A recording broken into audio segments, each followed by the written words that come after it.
Bonsoir dal leen ak jàmm seen chaîne bi nga xam ne daal mooy Yes Darou Production ñu daal di indi tey concept bu doy waar émission bu yéeme yéen a ko doon laajte interview la leen indil ngeen ànd ak DJ Ndaanaan le génie de sa génération tey nag ñu daal di ñëw fii nga xam ne daal mooy suñu plateau bu yàgg bi ak kan ndaanaan lu mat ndaanaan koo xam ne kenn dootu ko présenté diwaanu Darou Moussi kooku nag mooy Falzo dañ koy bàyyi mu daal di def li nga xam ne mooy présentation. bu ko defee yéen ñi nga xam ne yéen a safoo chaîne bi di Yes Darou ngeen xam kan mooy Falzo nuyu nañ la. waaw ñu ngi leen di fay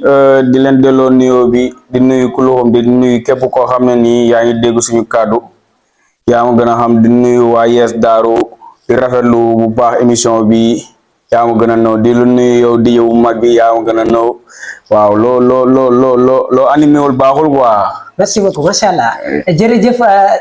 ki nga xam ne mooy Falzo tey ñu daal di dikkoon bëggoon a waxtaan ak yow tuuti ci sa carrière maanaam fii ci li nga jaar ñu bëggoon a xam tey bu fekkoon tey dañoo bëggoon a wax xam kan mooy Falzo naka la ñu mën a xamee kay Falzo maanaam nga def benn description bu gàtt ci kan mooy Falzo. waaw Falzo benn jeune artiste la bu dëkk DM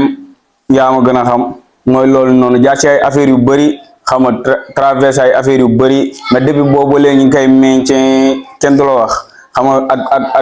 ak zone bi nu mu demee quoi mais alhamdulilah saa bi ñu ngi en tant projet yi ndànk-ndànk yaa ma gën a xam te incha allah ñu ngi ci vision boo xam ne ni incha allah buñ ko atterrir liñ bëgg yëpp incha allah dinañ ko am. macha allah yaa ngi ci vision bu am solo léegi Falzo ñu bëggoon a xam bu baax lan moo la dugal ci art bi li nga xam ne maanaam moom mooy li ngay def tey muy rap lan moo la ci dugal. waaw rap nag dafa nekk loo xam ne nii dafa ma mës a neex quoi parce que may nuyu waa Black Yémé au passage mooy loolu dañ daan ànd ak sama benn grand frère bu ñuy wax Papa DG xam nga daan toog sama buntu side fa lañ daan répété fa lañ daan defee lépp yaa ngi gën a naw foofu noonu la ma aar duggee quoi à la fin xam nga ay grand ngañ dem ba ma leen daan seetaani ji concert daan ma ko tardé. mooy loolu noonu waa ma dem ba ne pourquoi pas man li gaay te talent bi am bi gaay am man mi ngi ci man ma dem ba sentir ne carrément c'est le moment man ma def rap quoi. loolu moo ma dugal ci rap quoi. kon mu mel ne rap dafa nekk loo xam ne da nga ko tarbiya. noonu la demee maanaam da nga koo jàng. ba pare rampe si doo cee dugg. noonu la demee. lan moo indi tur Falzo. waaw Falzo nag tur boobu noonu ñi ma koy laaj lu bëri la quoi mais xam nga. sama vrai ndoo xam nga Fallou la quoi mais dama am sama benn xarit bu jigéen bu ñuy wax Fama Ndiaye ñu gën koo xam ci Famista ñoo bokkoon même classe même moom Zo rek la ma daan wax Zo même moom avant may nekk artiste sax Zo la ma daan wax quoi yaa ngi comprendre léegi à la fin loolu moo indi turu Falzo bi mooy loolu noonu quoi nga jël Zo bi nga xam ne Famista wala daal wooye noonu la demee ak Fallou bi nga daal di dindi li si des daal ne Falzo macha allah mu doon loo xam ne daal lu am solo la Falzo bi ngay dugg ci art ci ban carrière wala ban studio nga njëkk a dem maanaam ñi nga njëkk a ànd ak groupe ban groupe nga njëkk a fréquenté. waaw man nag maa ngi njëkk a tàmbali sama carrière solo à la fin pendant 1 an et demi wala 1 an après ma collabo ak waa Best Level yaa am ganam di leen nuyoo passage ñoom taaga boyem si koña daan Zo Ndaanaan Bouchita et cetera mooy loolu noonu lim juum ak ñoom El Diaz yaa ma gën a xam après à la fin tray nañ man ak ñoom ay years mooy loolu noonu mais xam nga ñun li may wax naan rab la ñuy topp quoi tey jii nii bu ne ñu yegg si leen fii dañ fiy yegg si bu ne ñu dugg leen fii dañ fiy dugg mais bu rab ne ñu génn leen dañuy génn ak fu mu mënti doon quoi ak ci lu mu mënti doon tey jii bu ñu demoon sax ba signé ci produit mag yi ñu dem ba sentir ne rab carrément woo nañu feneen furul fii nii incha allah dañ koy bouger. loolu lañ gis quoi. kon mu mel ne sa jaar-jaar dafa nekk ci li nga xam ne maanaam mooy yooyu groupe yooyu yëpp jaar nga ci. yi nga xam ne lim nga ko fi. jamono ji Falzo fan lañ koy gis dafa yor groupe bu boppam soit dafa nekk ci groupe boo xam ne dafa am ñu ko collaborer bokk ko ñoom. waaw instant bi nag maa si carrière solo xam nga mag gaa yi yaa am gën a xam gaa yi nga xam ne nii waa lu ma nekk ñooñu ci et tout mooy staff bi nekk sama ginnaaw kenn du la ko présenté yoo xam nga leen bu baax xam nga waaw sama carrière solo laa nekk maanaam instant man maay dox ak sama bopp quoi maa instant nekkuma si benn team nekkuma si benn groupe nekkuma si dara quoi maam artiste personnel quoi. ok kon yow pour le moment amagu groupe pour yow donc. non. ok léegi ñu Falzo ñu mën koo xaar fan fan lañ war mën a xaar Falzo ci fi nga xam ne jaar na fi ndax mas ngaa def benn clip wala soit benn single soit benn son boo xam ne mas nga ko def en personne. waaw bëri na am na yu bëri yuñ ci def yenn yi liggéey nañ ci ak Magic Production bu Daaru Musi yenn yi liggéey nañ ci ak Kilzo Studio ak collaboration avec Miracle Réalisation yaa ma gën a xam mooy loolu ñu nekk ay gars yoo xam ne tamit ñu actif lañ ñu bëgg li ñuy def lañ te ñu mën li ñuy def lañ man may wax daa ne pourquoi pas ñun ñuy génn si yeneen side yi dem di fa ut ku ñuy tourneel wala ku ñuy enregistré wala leen tam am fii nii quoi man gëm naa ne wala gis naa ne boog lépp li ñuy dem di ko wuti ci yeneen side yi ñoo ngi moom fii parce que bu dee réalisé bu leer ñu ngi koy am. macha allah macha allah bu dee clip bu leer ñu ngi koy am. macha allah comprendre nga. bu dee tey jii nii xam nga yenn vibe si yoo xam ne nii tey jii nii day laaj benn déplacement bu ndaw gars yi ñu ngi koy gérante suñ biir. yaa ngi comprendre waaw affaire bi loolu la quoi man moom vision bi fii la quoi.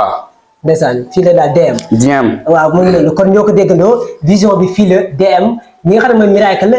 ñoom li ñuy def daal ay miracle rek la ba tax na lii ngeen di seetaan tey à travers votre chaîne YouTube Yes Darou Production ñoom ñoo koy réaliser Miracle réalisation macha allah kon liggéey dénk say morom artiste mooy bu ñu jéggaani dara fenn lépp a ngi DM. lépp a ngi fi mooy Darou Mousty. noonu demee. waaw ndax dañ ne kat sa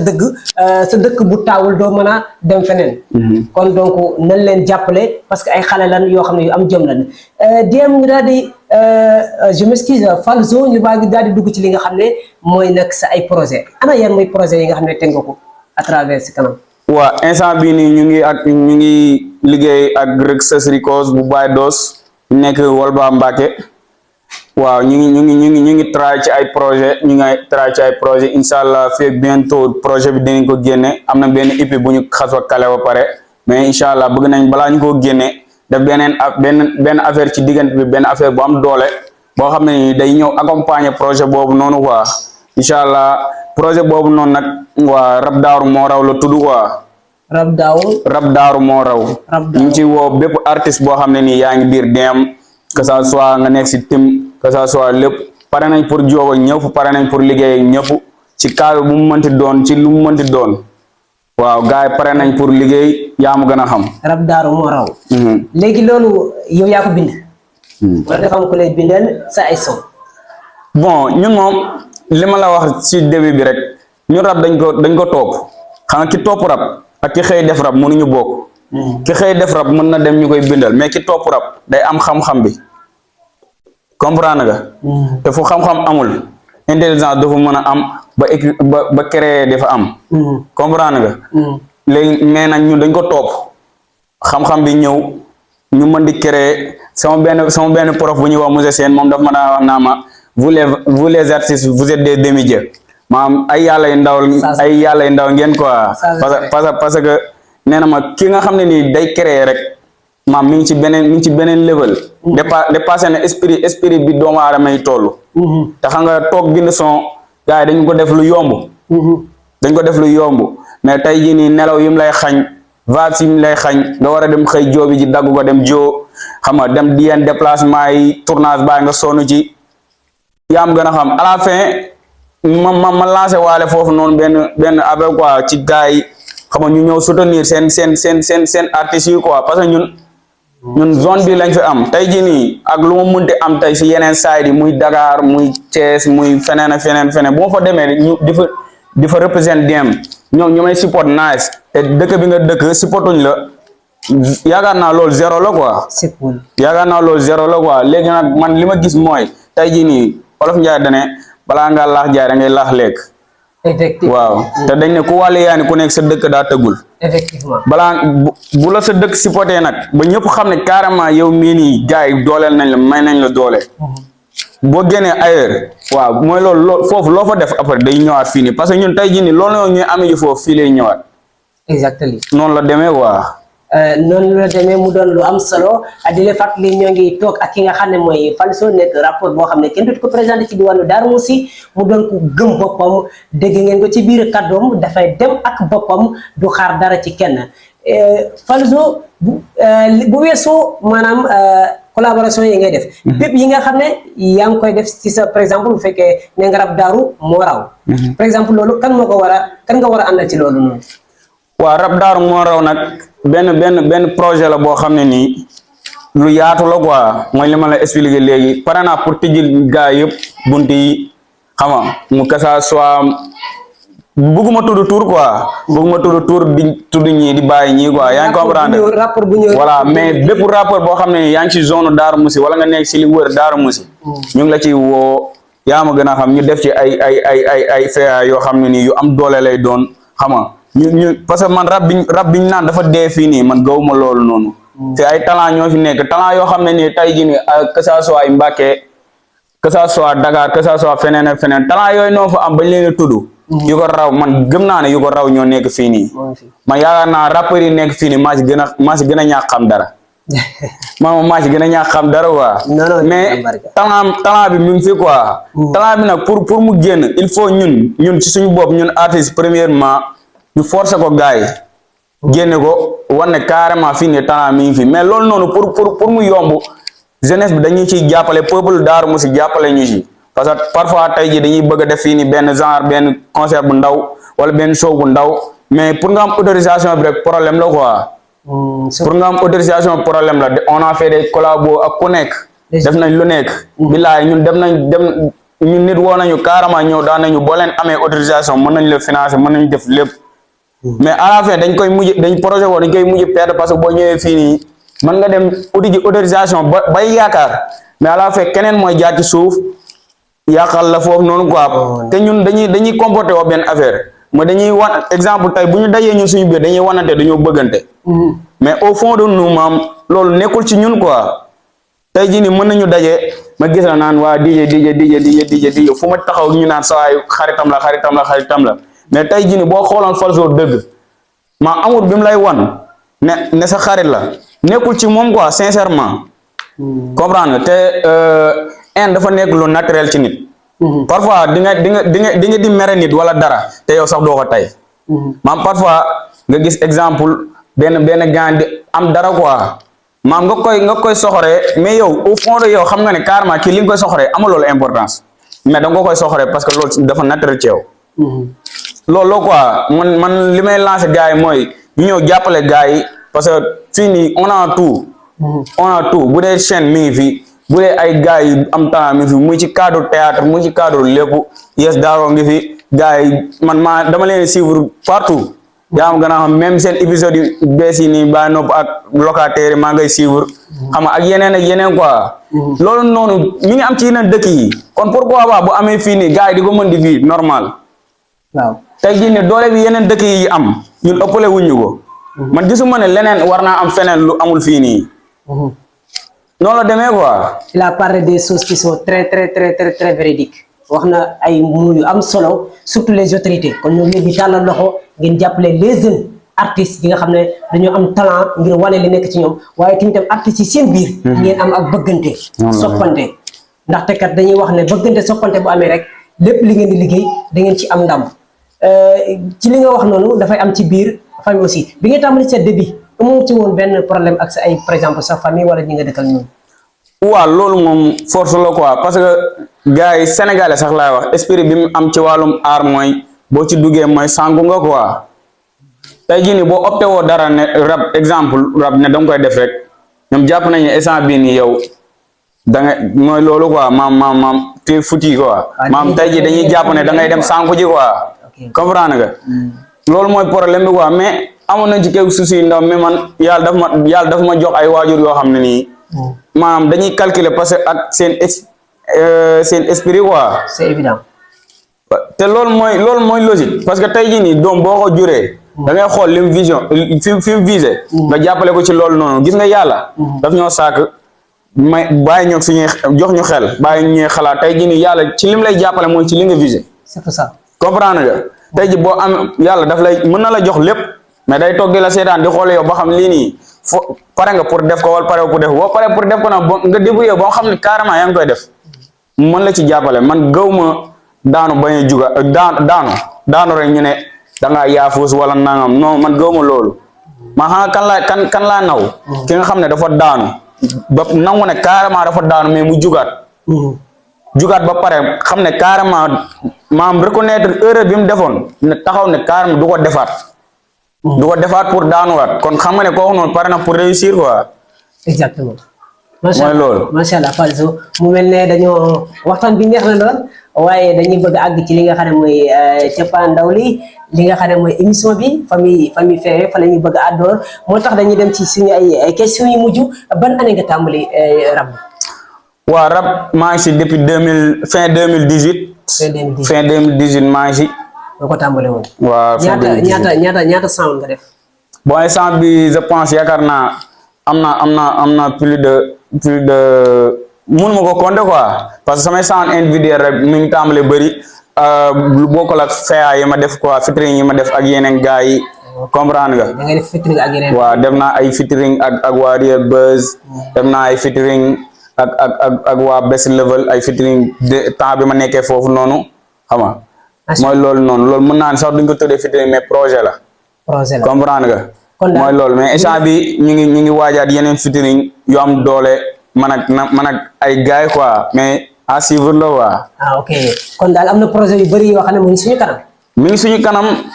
liggéey bu bëri mi ñuy xaar. instant bi mooy loolu noonu li may wax gars yi naan leen agenda très chargé. instant bi foofu lañ tollu quoi. ñoo ko déggandoo agenda très chargé moom la Falzo daal di am ci li nga xam ne mooy rap bi nga xam ne moom lay def kon dañuy dem rek daal di tàggatoo donte bëggoon nañ émission bi gën a gudd gën a yaatu léegi nag li ñu tëjee mooy dañuy bëgg nga daal di may benn freestyle boo xam ne tey jii daan ko mën a tëjee émission bi suñu téléspectateurs yi ñu seetaan daal di mën a kontaan. waaw balaa loolu dama leen di remercier. di remercier gars yi équipe technique bi Yes Darou xam nga yaa ma gën a xam quoi du ma ku lim da ngay juum. di nuyu waa ñoom Miracle yaa ma gën a xam gars yi daal. maa ngi nuyu équipe technique bi yëpp. waaw di nuyu sama waa site mooy loolu pa maire yi di nuyu xam nga gars yi waa koñ ba.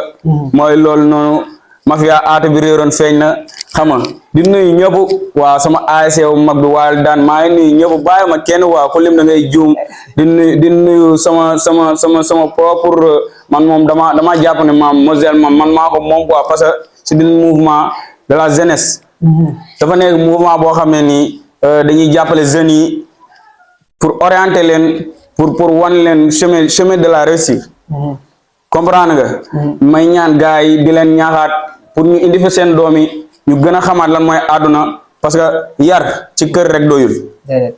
yar ci kër doyul yar fi ngay gën a mën a yaroo man jàpp naa ne mooy nga daje ñeneen ñoo xamul. nga gis fa yeneen comportement. nga mën a analyser loolu noonu tey jii nii kii ni mu comporté woo ak kii ni mu comporté woo bokkul kii ni mu comporté woo ak kii ni mu comporté woo bokkul nga jël yëpp dajale analyser xam ne lii mooy comportement bu baax bi. nga seegi ñëw. comporté woo loolu quoi. may ñaax gars yi ñu ngi waaj benn formation d'ici ci mois de décembre bi. je pense yaakaar naa le 25 ba le 30. mooy loolu noonu ay enseignement da ciy am lépp da ciy am. ñu ciy woo gars yëpp di leen wax ne leen ñu ñëw xama parce que man yaakaar naa c'est le Sénégal qui gagne quoi. venez massivement donc. noonu la demee. ok kon nag man tamit damay tàggatoo ak ñi nga xam ne ñoo ngi doon seetaan bu ko defee rek su ma tëjee rek après nga daal di ñëwal ñu si freestyle bi mbokk téléspectateur am na mbégte bu baax a baax ci ànd ak yéen ci seen émission bii nga xam ne émission bu bees la Yes Darou production mu leen ko indil du ñu yem fii nag am nañ yeneen surprise yu bare ndaanaan bu nekk daan toog ak moom ndaanaan bu nekk daan ko bëgg daan ko wane kon képp koo xam ne bëgg nga Yes Darou wane la rek ubbi nañ suñu ay buntu émission baa ngi nii te concept yi itam bari na kon daal jàppale leen ñu ngeen abonné bu baax a baax di aimer li nga xam ne mooy vidéo yi commentaire yi nag maa ngi koy xaar incha allah rabbi c'était DJ Ndaanaan le génie de sa génération après ñu daal di ànd ak ñi nga xam ne daal mooy Miracle jaageen jëf jaare naa leen bu baax a baax ak Kilzo Aboula et Cheikhou yàlla na seen jàmm daal yàgg kon à vous la parole Falzo. yow raba roppi rab ñun dañ rampi ci biir ba dof ñu taxaw dëgër këcc neel tekk Falzo ngi dox di ñëw relève bi la ma boot mu diis gànne metti du tax ma daw famille sta changé tour bi may dem di jaala tax ma raab Baay Faal maa bi ngay fil bëri jaamu ak lépp kum song dam lay kill toj mbaay rey ñëpp général la aca boog marqué la pa ñu capp xale ma ci daal di bind lu xóot lu ma bind nga ne macha allah maa seen boss seen mère man magay soos ku buggut a dégg jaamu booy dugal ci Falzo xool man la. Merci beaucoup. À bientôt.